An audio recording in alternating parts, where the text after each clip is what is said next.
تو کہہ رہے ہیں کہ ایسی شراکت بھی صحیح نہیں ہے. کیوں؟ اس وجہ سے کہ ایک نے جنس بھی خریدی، اس نے قیمت بھی ادا کی اور اس نے بیچی بھی.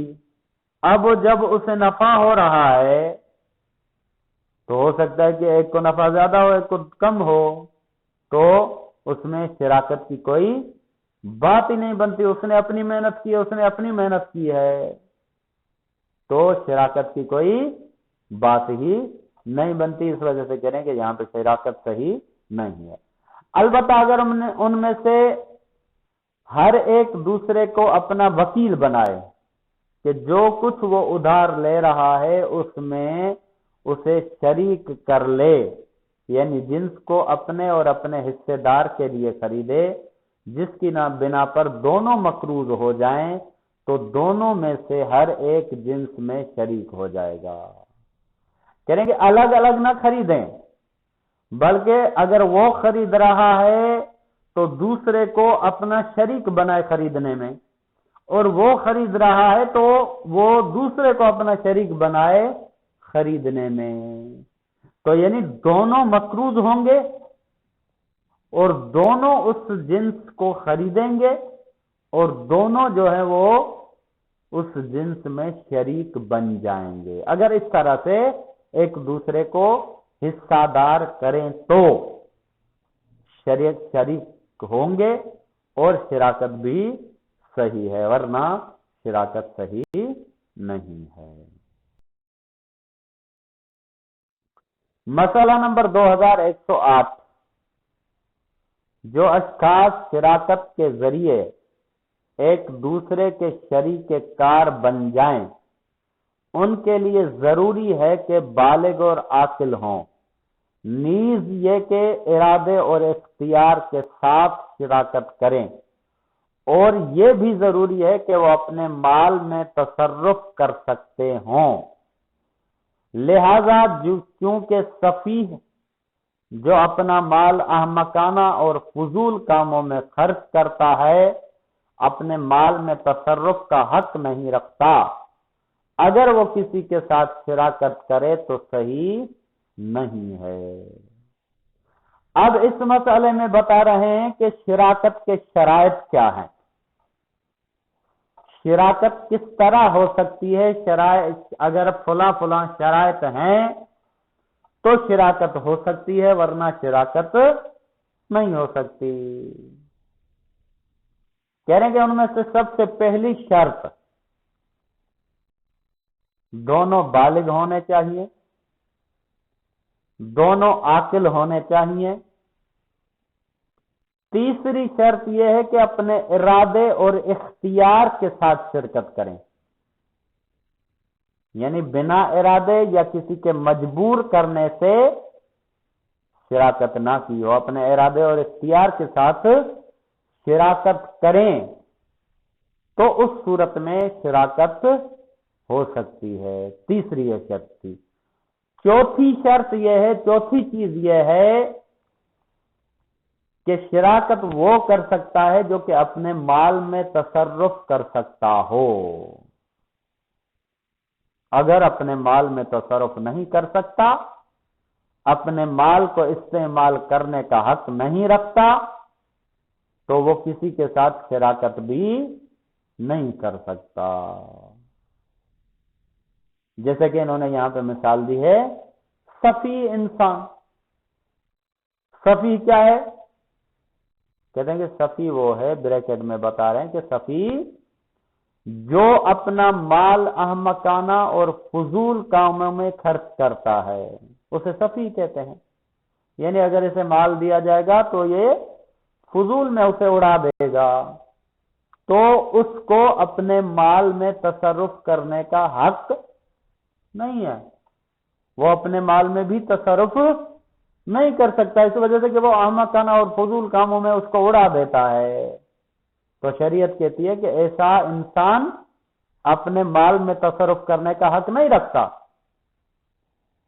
کہہ رہے ہیں کہ اگر وہ کسی کے ساتھ شراکت کرے تو صحیح نہیں ہے.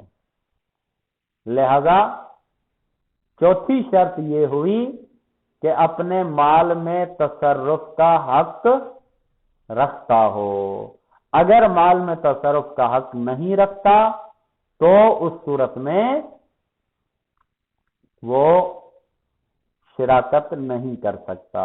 بالغ ہو، عاقل ہو، اختیار و ارادے کے ساتھ شرکت کرے اور مال میں تصرف کا حق رکھتا ہو، ورنہ شراکت نہیں ہوگی.